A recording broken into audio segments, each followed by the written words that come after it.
Thomas Tuchel's busy trying to bring glory back to England for the first time since '66. But how did he get here? Well, from the sleepy town of Krumbach via some giants of European football, here's his journey to Wembley. Sitting around 60 miles west of Munich, Krumbach's population is less than 14,000 people. But Tuchel's friends there remember a boy whose ambitions lay far beyond the Bavarian community. His will to win was evident early. Tuchel often captained his youth football teams, and his school side lifted the national German football trophy in 1987. The sport took the young defender on a whistle-stop tour of South Germany, from Augsburg to Stuttgart and then Ulm. A knee injury ended his playing career at the age of 25, though. Tuchel accepted his first coaching role in the Stuttgart youth setup in 2000, hired by none other than Ralf Rangnick. Under Tuchel's stewardship, the club's under-19s won their league title in 2005. But Stuttgart chose not to renew his contract, feeling Tuchel had an abrasive personality. He went on to manage Augsburg's second team before spending 5 years at the helm at Mainz. He then followed in Jurgen Klopp's footsteps and moved from Mainz to Dortmund. Here, Tuchel secured his first major silverware, the German Cup, in 2017. 8 more major trophies came next for Tuchel in just 5 glorious seasons. He won 2 Ligue 1 titles and a pair of domestic cups as PSG boss.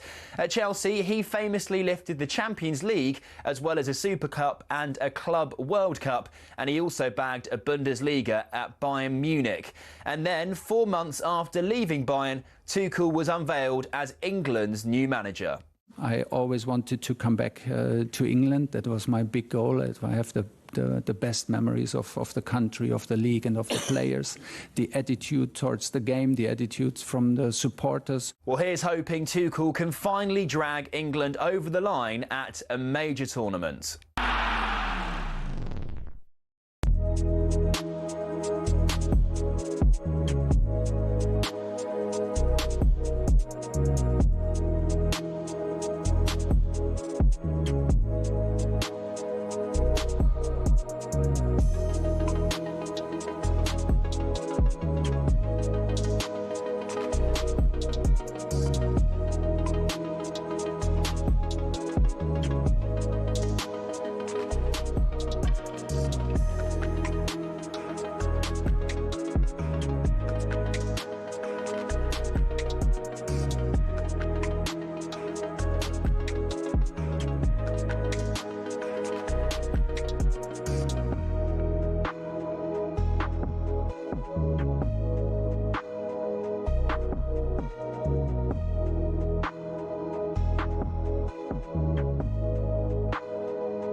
Good morning, welcome along to talkSPORT Breakfast with Arnold Clark. You can buy a used car and get a free 2-year service plan, plus get an extra £500 when you part exchange. You can shop the upgrade event today. My name's Shebahn Aherne alongside Gabby Agbonlahor. Hi. Hello. He's not in a good mood.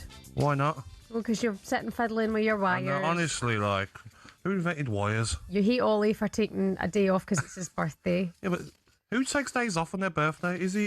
It's quite a common thing. I mean, Really? I don't think I do it, but a lot of people do that. Yeah, I think that's weird. Like, you can't work on your birthday. What is he? 9 years old? Doesn't go to school on his birthday? Apparently he's 30, so we should send him a message. No. Birthday is overrated. Who cares about them? To be fair, Sim's here a lot, but Ollie works hard. Would you not even say, happy birthday, mate, 30th? How are you going to celebrate? Is it about working hard or working well?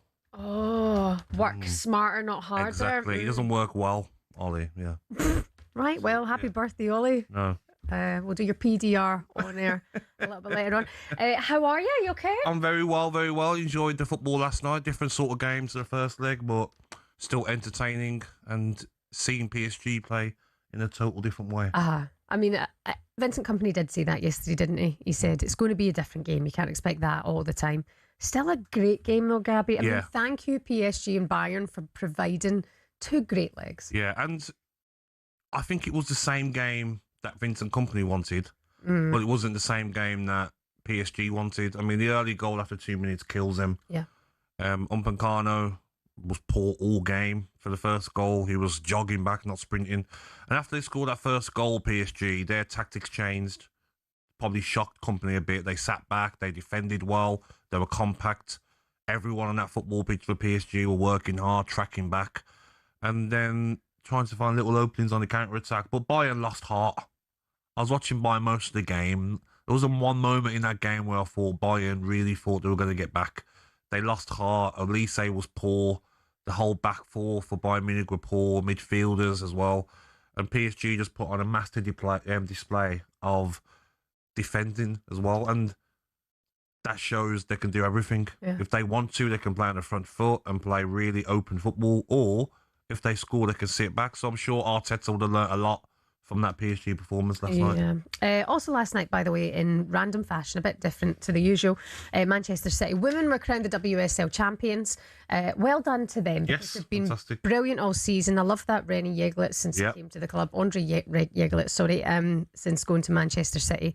Viviana Miedema, not part of the celebrations because she's got some family, personal situations going on at the moment, but been huge for their success. Bonnie Shaw's still not signed a contract there. Think she will? Sign it, man. Well, she's apparently at Chelsea are offering big bucks. And Kirsten don't turn down the money. Well. Yes, but yeah, well done to Man City women, the first title in 10 years. But last night, all eyes were on that second leg of the Champions League. It's been confirmed that Arsenal will play PSG in the final. So after a 20-year wait, Arsenal have another crack at winning a Champions League final, but who will be standing in their way? Bayern and PSG. Kvaratskhelia, left-hand side of the penalty area, is pulled back, and it's taken only 2.5 minutes. Musiala will take it on. It's Musiala, good save from Safanov, dive to his right, beat it away. Brilliant from Bayern Munich. Here's Kvaratskhelia coming inside the penalty area, can't wrap his foot around it to win it for PSG.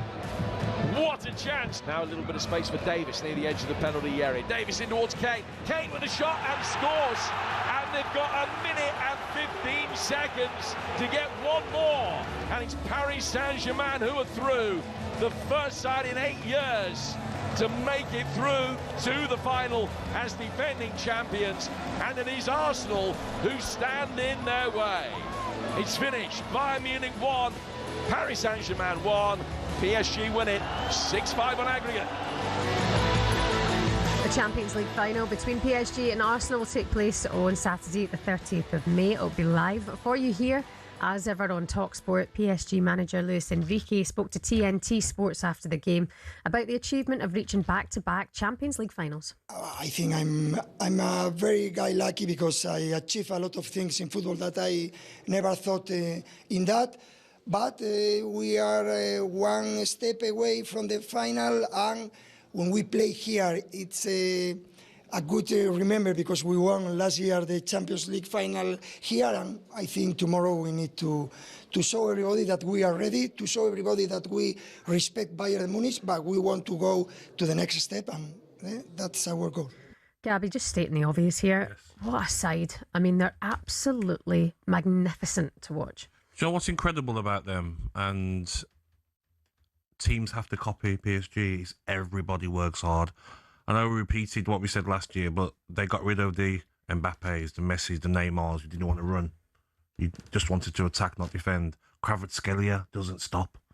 Dembele, Doué, they work their socks off. I love that. Once you're playing against a team that's so good attacking, but will get back and defend. Like last night, they frustrated Diaz, they frustrated Kane and Elise. They were so good defensively as a unit. Like I said, if you're Arsenal now, you're saying, oh, okay then, if they do score, they can sit back. They're not just flying forward and chaotic football. They showed a different sides of their game last night, Enrique. And what's crazy is Hakimi, arguably their best player, was out last night. Zaire Emery went back to right back. He was incredible. Fabian Ruiz hasn't played much football in the last 3 or 4 months. He come into the side. He was the best player on the pitch. It's just incredible. They can bring Barcola on. They've got so many options on the bench as well. And man for man, they're a lot better side than Bayern Munich. If you look at Bayern Munich's bench, they brought Nicholas Jackson on. Yeah, I didn't. Compared to Barcola and other players that PSG could bring on. But fantastic team, and they work hard, and they look hungry to win multiple Champions Leagues. This could be their era where you look back in 10, 15 years and you say, remember that PSG side that won 3 or 4 Champions Leagues? There's no reason why they can't go back to back. I think about this final, and I just see it being, it should be a PSG comfortable win in terms of how they play. But it's a one-off game. I think if they played each other 10 times, PSG would win at 9, 8 or 9. But a one-off game, if Arsenal do and frustrate them, and you know they absolutely can win it. 100%. I just think player for player, PSG are head and shoulders above them. They're miles ahead of Arsenal player for player. But we know what can happen in one-off games. We know what the decisions are like nowadays. I mean, last night, were they unlucky? Bayern Munich not to get the penalty would have been harsh, but the penalty rule seems to change for handball. I thought that was a penalty. Yeah, we don't know, do we? It was harsh because he was his own player. I mean, what can you do? But with the way they've been giving penalties this season in the Champions League, for me, maybe it was a penalty. But in a one-off game, I'm sure both teams are going to have a game plan. And I think it will be tight. But can I just say, Kvaratskhelia. I was waking up and thinking Kvaratskhelia when I woke up this morning. Spell it, Gabby. No, I'm not. Try. No, I'm not. I can see his shirt on the TV. Go on, try and spell it. No, I'm not. Try. I'll get that totally What does wrong. it start then with? A kick and curler, curly K? No, it's with K. But he is the best player in the world. Honestly, he's the best player in the world. Last night, some of the runs he went on over the 2 legs, and he turns up at the big stage because his stats in the league aren't great. The Bundesliga, in League 1, but in the Champions League, that's where he scores and gets his assists. He turns up on the big stage, and he's got everything. And also, Shebahn, he will chase back. He will chase the fullback and do his defensive duties as well. He's not one of them big-time players, just wants to create an outstanding player. And, I mean, Paris Saint-Germain have killed it because they've got a group of players. None of them are looking to move Shebahn. It's not like that any of them are looking to get a move to Real Madrid or get a move to the Premier League. He's living in Paris, earning fantastic money, and they've got a young, fit, hungry squad of players. They could dominate Europe, the Champions League, for the next 4 or 5 years. And you look at the manager as well, and everything that he's been through in his life as well, I think just seems like a sometimes you strong character, you know. You look at a team sometimes and you say, they won the first Champions League last season. The pressure was on them. They did it. Will they drop off this season? You know, they've already won it. No, this team, you could tell by the celebrations, the players, the last 2 or 3 minutes on the bench, every time a PSG player put a tackle in, they're jumping up, they're screaming, the manager's celebrating because it means so much to them. So Arsenal are going to have to be at 110%. They'll have to be absolutely spot on, perfect. Arsenal fans, how can you beat PSG? How do you win the Champions League? 30th of May in Budapest at live here on talkSPORT. Katie speaking earlier on about how it's been a nightmare for fans to book tickets to get there. We'll cover that a little bit later on. We'll talk about how Arsenal can beat PSG in the final. Mikel Arteta is set to be offered a lucrative new contract. More on that coming up next.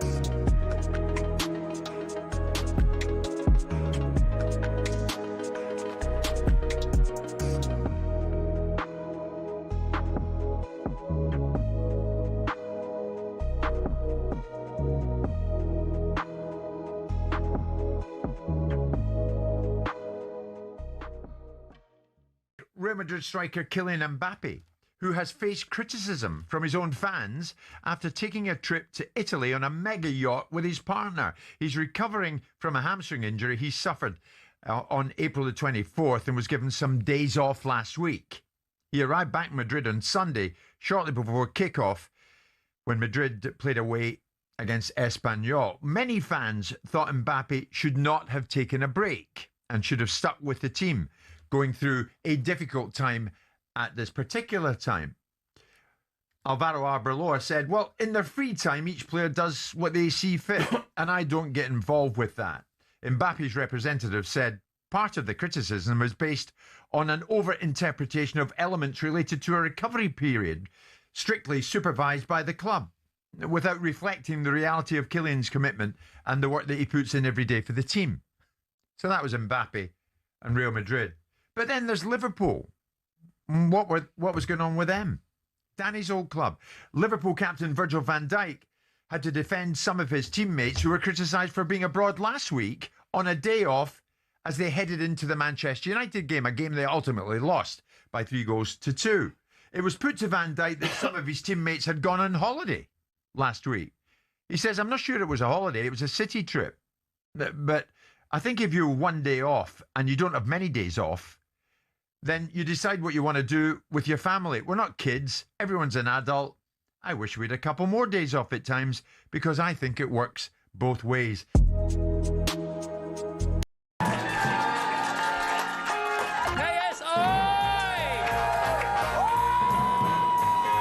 Cush Jumbo and Peter Capaldi! It just so happens that it's all "you're amazing." Right. Paul White! Sir Lenny Henry! I was face down and the dog sniffed my crotch. It was very, very embarrassing. Staying out for the summer.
Welcome to the Hotel California.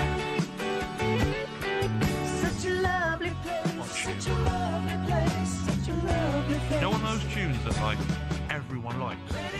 Doesn't matter what music you're into, you like that song. It's a good driving song. Yeah, there's some songs that just everyone likes, isn't there? Yeah, no, I agree with you on that, Yes, Gabrielle. top. Good morning, you're listening to talkSPORT Breakfast. My name's Shebahn Aherne, and for Alan Brazil, Gabby Agbonlahor is here, Hotel California, to get us going this Tuesday morning. But why are we playing it? All the way back, 1977. It was the #1 hit on this day. That'll be making you feel nice and old.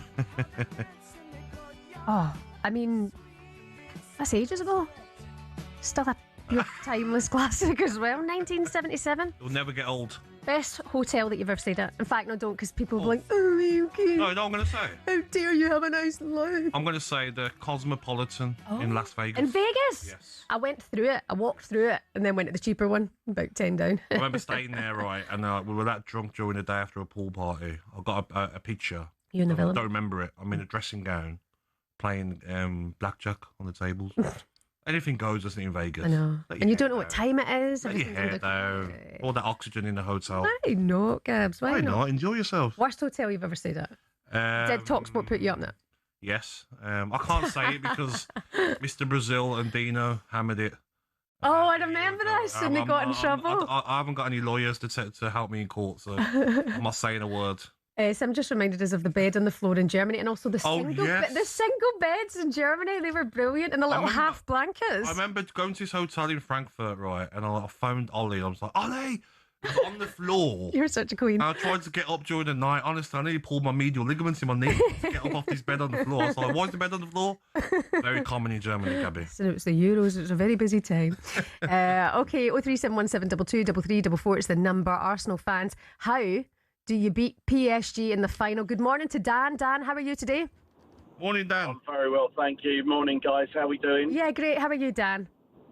Yeah, I'm really good. Listen, I just wanted to say a couple of things before I make my point, because I've been waiting to speak to you, Shebahn, for as long as I can remember. I think, honest to God, you are just extraordinary. I think you're beautiful. I think you're talented. Are you my ex? Inspirational. Did I knock you back once? No, you wouldn't have knocked me back, trust me. Prove it, Dan. I'm getting a beamer. Listen, there's three things in our way, me and you, Shebahn. That's my wife, your husband, and the fact you're way out of my league. Other than that, I reckon, I'm in with a shout. Love but anyway, it, Dan. Love your confidence. Episode of Blind Date. The other thing as well is... Get this third wheel out of here. Gabs, I just wanted to say as well, mate, if someone wants to take their birthday off, that's fair shout, mate. I mean, I think nobody wants to go to work on their birthday. If Why? they don't have to, they can chill out if they want. If they've got the holiday entitlement, they can go and play a bit of golf or just do something you enjoy. Would you let the kids off school on their birthday? Well, no, because school's far more important. Maybe a cheeky treat, though. Like, they'd remember you for that. Like, my mum let me have the day off for my birthday. I'll get in. Cheeky Straight treat. in. Absolutely. After school But club anyway. a lot. Dan, how you beating PSG?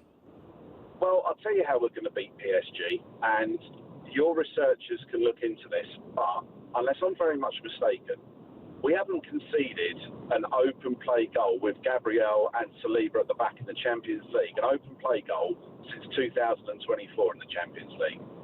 Now, our defensive record is nothing short of utterly extraordinary, and I think that gets a little bit overlooked, if I'm being honest. Gyökeres is coming into his own, and he's going to cause their defence absolute mayhem. Saka is peaking again at absolutely the right time. We've got a belief we're going to go in as underdogs massively, which I think is a huge plus for us, if I'm being honest. The pressure's off. And if we've got the Premier League tied up by then, it's honestly, you're going to see a very, very different Arsenal. Am I saying that we're going to win it? No, not guaranteed, obviously, because Paris Saint-Germain, they're exceptional. But to say that we've not got a chance in a one-off game with the players that we've got and the way that we've played in the Champions League so far, I think is a little bit harsh. Dan, thank you very much for your call. I get off at 10 o'clock. I'll see you later, okay? Yeah, look forward to it, man. Dan, take care. Thank you very much for your call. Time now for a quick coffee break and a look at the back pages with Costa Express. The Costa Coffee Break on talkSPORT, sponsored by Costa Express.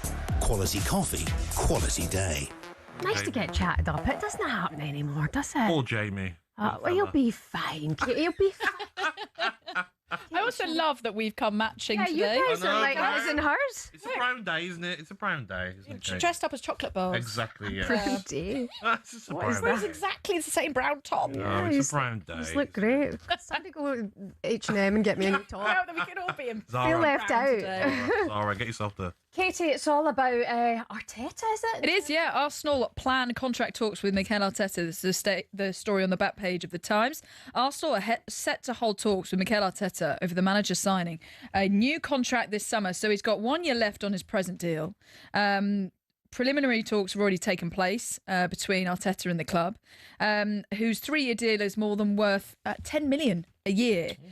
So do you feel as though now that he's ticked the box, having taken Arsenal beyond the Champions League semi-final stage that they reached last season, they've now qualified for a 4th straight year after an absence of 6 seasons in the Champions League, and you feel as though they're on for a historic double, so why not? Yeah, they've got a chance. I mean, it's improvement, isn't it, on last year? Last year against the semi-finals, this year the final. Just shows what happens when you do finish top of the Champions League group. You do get that easier route to the final, which they deserve, obviously winning the group. So, but I still think, let's see. It's not done yet. And you know how you were speaking about how you think that Bayern Munich should have had a penalty last night? Yeah. They shouldn't have because of this rule. So Vitinha tried to clear it, but it was hit to his own teammate, João Neves' arm. And the reason this isn't a penalty is because the laws of football say it's not a handball if it hits the hand or arm by the ball, which has been played by a teammate. Will that change today? Well, they'd love to change the rule. Well, Ali McCoy's on comms said, I think the referee is spot on and right. I don't want to see a penalty given. Ali said it straight It would away. have been the harshest penalty ever given. Of course it would have, but we just don't know the rule. No one knew. Look at the bench of Bayern Munich. No one understands this rule. They change it whenever they like. It's confusing with the Champions League handball kind of restrictions, and then you've got the Premier League handball rule as well. On the back page of The Sun here, all hands on deck as Declan Rice wants to see 200,000 Arsenal fans in Budapest. We were speaking about this on my show this morning, Shebahn, about all the travel chaos, trying to find ways to Budapest because the Gooners are now scrambling for 17,000 tickets at the 67,000 capacity Puskas Arena, with the most expensive ticket costing £820. So there's going to be just this surge of fans, Arsenal fans, trying to get to that historic night in Budapest, Gabby. Yeah, it's not going to be easy as well. I noticed last season when I was travelling with Aston Villa, and talkSPORT trying to book things, like it's so difficult. They put the price of the hotels up, flights. Even if you're an Arsenal fan trying to fly from anywhere in the UK, they would have raised the flights in Glasgow, they would have in Manchester, in Newcastle, or wherever, to make people pay extra. That's what they do. And what they're clever at doing as well is some Arsenal fans might have booked hotels in advance. They can cancel your hotel, can't they? Yeah. And make you book it again. Yeah, well, that happened. How's that a rule? Yeah, I mean, that happened. We had a text coming in. Imagine that. Yeah. There was. Did you hear about this Arsenal fan that booked a hotel in Budapest before the season started? This was from Charlie, texting the show earlier. Started for a fraction of the cost.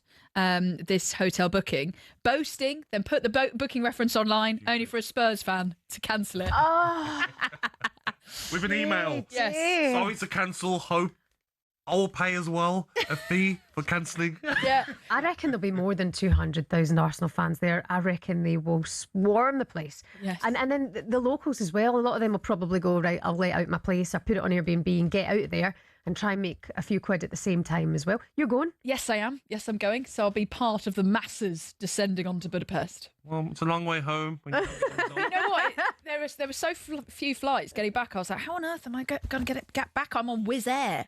Never flown. Wizz Air, good It's a good one. Yeah, let's hope it's a party aeroplane on the way back. PSG. Be fizzier on the way home. Do the country a favour, PSG, please. Gabby. Please. Gabby. Oh, he's a hateful man. Are we still on air? Sorry. Katie, you'll be back with us again very, very soon. That was a look at the papers, all thanks to our friends at Costa Express. The Costa Coffee Break on talkSPORT, sponsored by Costa Express. Quality coffee, quality day. Coming up for you next, will we ever see another Jamie Vardy fairy tale story? You'll hear from the man himself next on Breakfast. Good morning.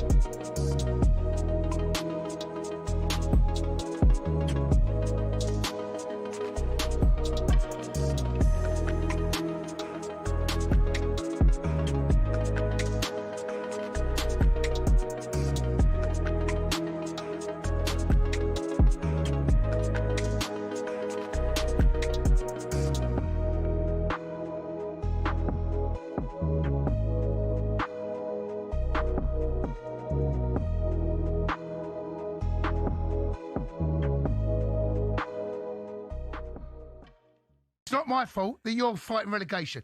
It's not our fault, you crap. No, Don't crap. blame Spurs. No, I'm not blaming Spurs. I'm not blaming Spurs, right? But you lot, you bunch of absolute, I can't tell you what, celebrating people. Ole, Spurs, away, ole. You lot are shameless. Absolutely shameless. It's just who we are, mate. I mean... Good team, Forest. I mean, well played. A good team. Do you know what? They're a good team. Here's the stats. Are you coming with stats? No, I know, but this is actually quite damning. Now, what's happened to you lot? Listen, what's happened? This is quite damning. What's happening? Next season, you going down? Hold on, this is quite damning. All right. Forest, they are joint. We are currently on statistics the worst side last 6 games of the league. Yeah, bottom. Forest, I think they're joint top with Leeds. Good team. We're a good team, mate. Bournemouth.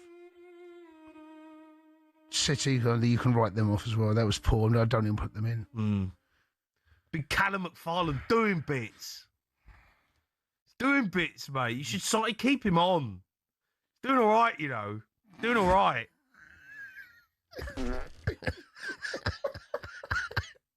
Doing all right, Big Cal. Leave Big Cal alone. Big Mac. Leave Big Mac alone. Let's keep Big Mac in there. Leave Big Mac and chips alone. You're garbage. We are garbage. Sport is often filled with people trying to make a quick buck, often at fans' expenses. But sometimes someone on the fringes comes up with an exhibition idea that goes down a storm. Let me tell you about a couple of them. Mallorca, 2007. Rafa Nadal and Roger Federer compete in what was dubbed the Battle of the Surfaces, a unique idea that reportedly almost got cancelled at the last minute when worms got into the grass. An 11th hour turf delivery got the match on, and despite some dodgy bounces on the new green stuff, Rafa and Roger slugged out a 3-set epic. Tennis has a history of exhibitions too, with the Battle of the Sexes in 1973 captivating audiences worldwide as Billie Jean King took on the former world #1 men's player Bobby Riggs, who talked down the women's game. Billie Jean King won. In motorsport, there was Monzanapolis in the 50s when American Indy cars went up against European F1 cars. But perhaps the best exhibitions have been the charity ones. In 1998, legends like Mike Atherton, Sachin Tendulkar and Glenn McGrath turned out at Lord's for a one-dayer in memory of Princess Diana. And since 2006, we've had Soccer Aid, which has raised an incredible amount of money. And if you get to see the likes of Jose Mourinho taking out Ollie Mers, then what's not to like?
Good morning, you're listening to talkSPORT Breakfast with Arnold Clark. It's the perfect time to upgrade your car. You can get 2 years free servicing when you buy a used car in the upgrade event. You can check it out online now with our friends at Arnold Clark. Hope you're okay. Shebahn Aherne Gabby Agbonlahor with you. And Jamie Vardy is the latest footballer to have his fairy tale story made into a Netflix film. It comes out on the 12th of May. talkSPORT's Ben Jacobs has sat down with Vardy about it. He asked him if his story of winning the league could ever happen again. Possibly, but I think the main thing it did do is it gave the so-called smaller teams the ambition to want to try and do it. It gave them a belief that it can happen. And I mean, you've seen over the years with Villa, great example, built a good team and they're fighting at the top.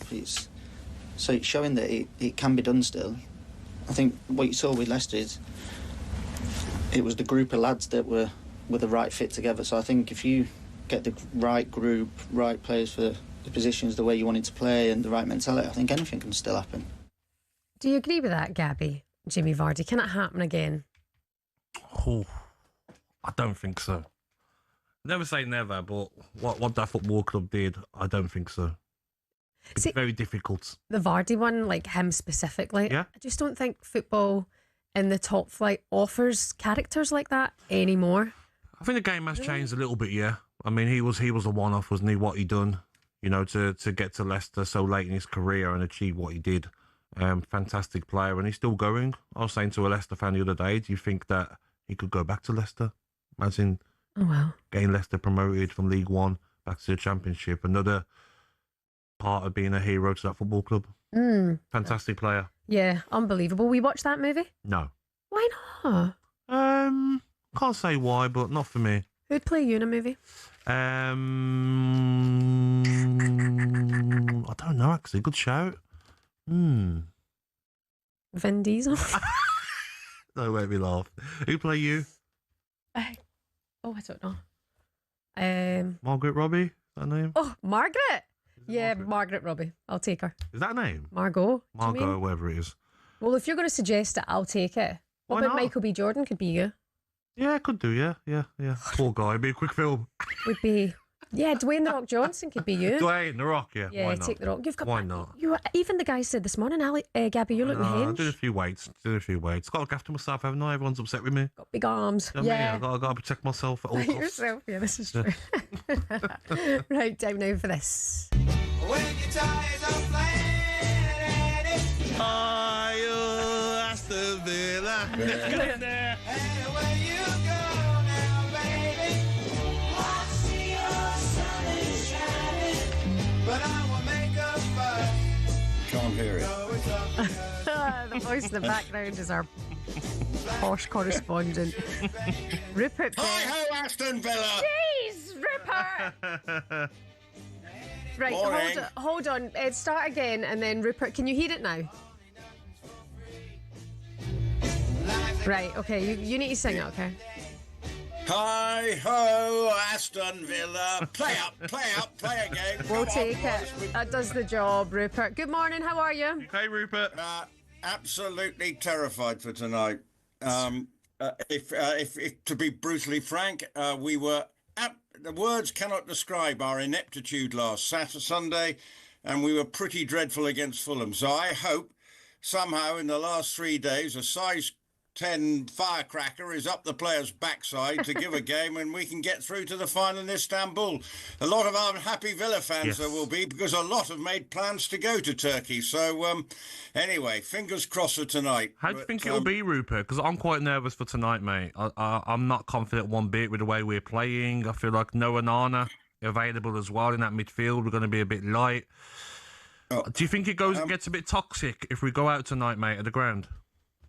Well, we still look as if we're going to get Champions League, but I just think it's sometimes the way we were playing. I mean, I don't know what was going on Sunday. No. It wasn't the confidence-boosting performance, and it was almost typified. It took a corner, and Sancho runs back to receive the ball, and he receives it in an offside position. And you think, sorry, that's brain dead. You see as well, Rupert, these players tonight, they need to get through, because if they do not, tomorrow they're going to be called out by everyone because they haven't turned up when it matters. Okay, yes, Champions League qualification, I get it. But in big games, semi-final against Olympiacos, they didn't turn up, lost.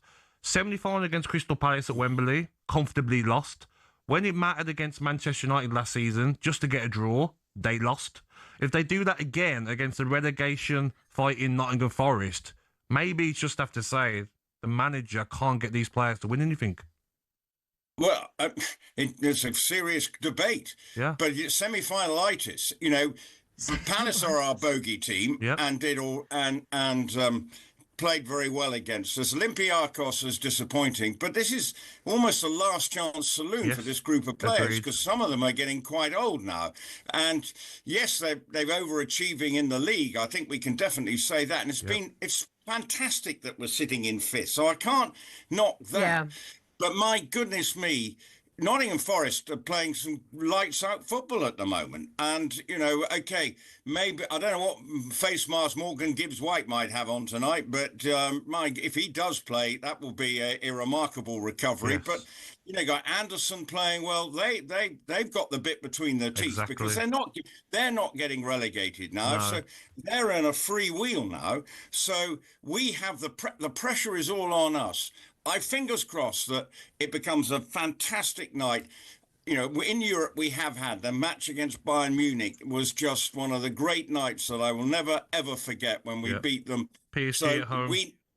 Yeah, we need that kind of vibe tonight, and players Agreed. just to absolutely 100%, because it's, this will define their time as Exactly. Villa players Agreed. in many of them. Mm. And what's the news on McGinn? Because Yeah, McGinn's back. McGinn's back. I think everyone's available apart from Onana because he's Well, we're made gonna that miss- straw.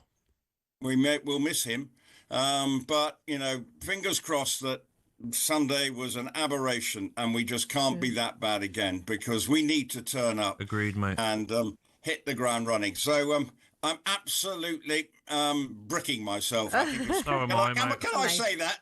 Yeah, that's Can I fine. say that? Oh, that's so rude, Rupert. How Can't dare say you? The other one, though. Well, I was going to say something else, but I Yeah. checked You're not allowed to mid-sentence, say so that, yeah. because I didn't want to see whether the fingers were ready to put me on the dump button, but there we go. It's not normal for you, Rupert, to be fair, to be dumped.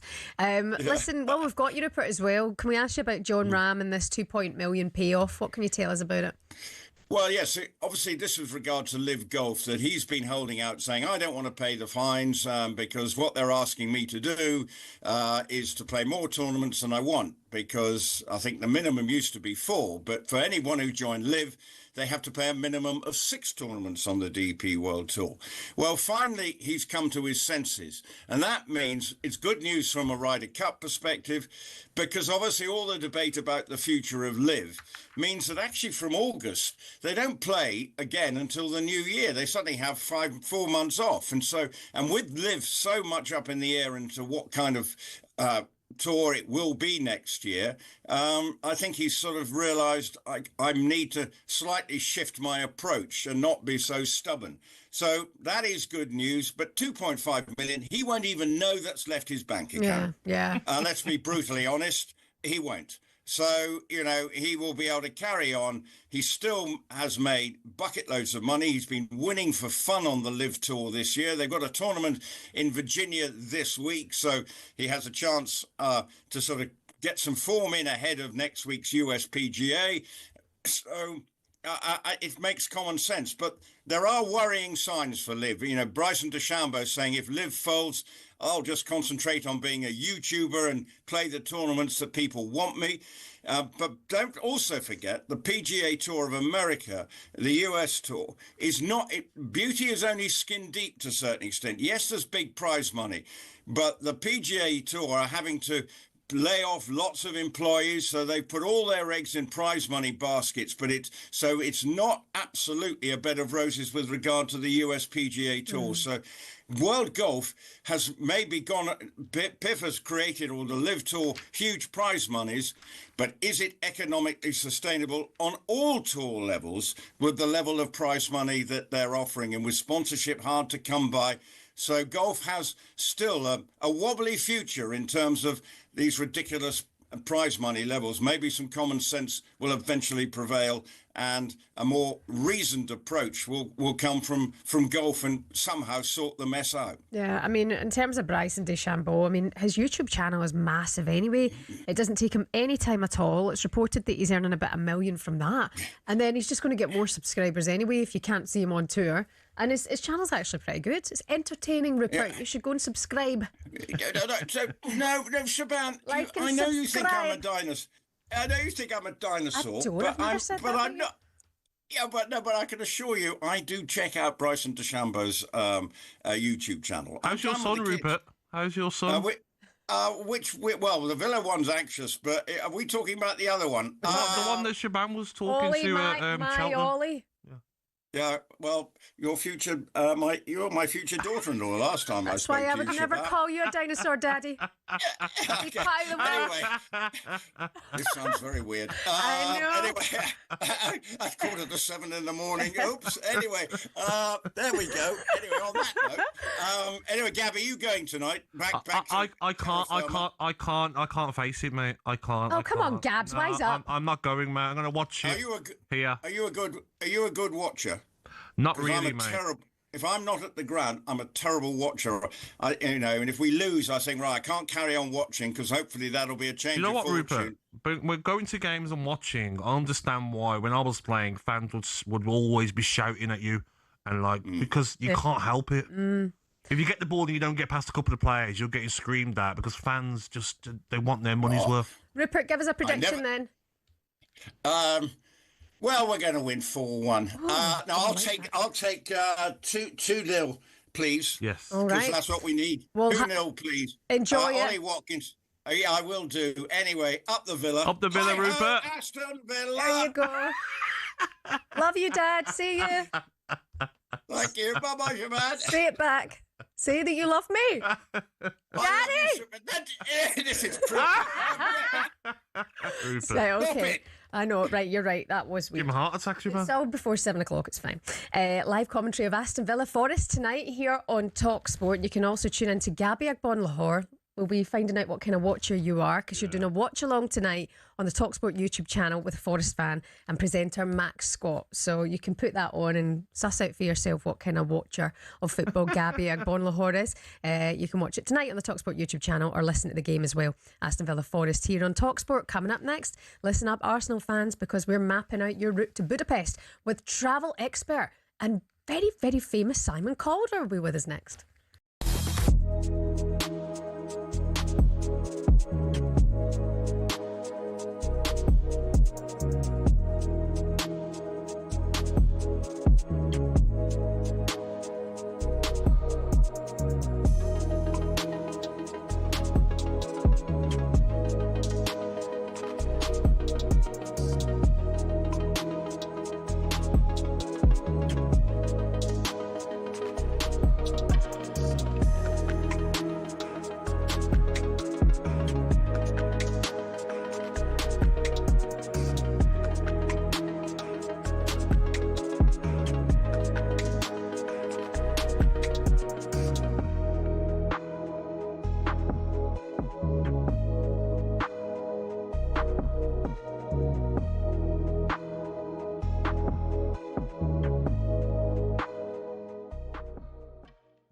You mentioned those Arsenal critics, Martin. Do you think there'll be a fair bit of humble pie dished out at the end of the season? I don't really care, Jim. As I said, this is the first season since Arteta's been there. I said maybe they can win the league this year. I'll back them to win it.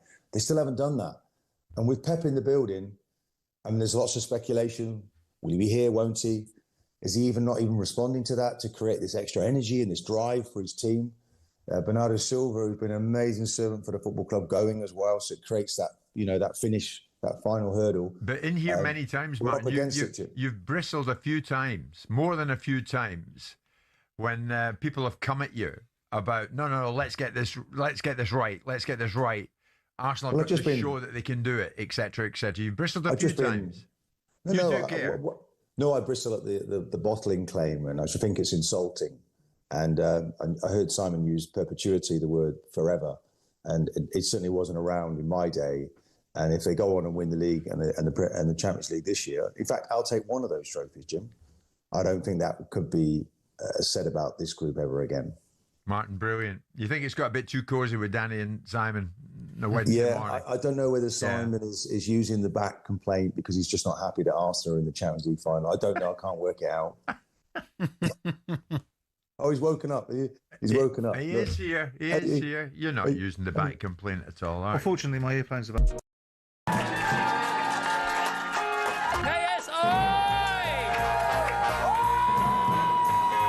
Cush Jumbo and Peter Capaldi! It just so happens that it's all you're amazing. Right. Paul Wag! Sir Lenny Henry! I was face down and the dog sniffed my crotch. It was very, very embarrassing. Staying out for the summer.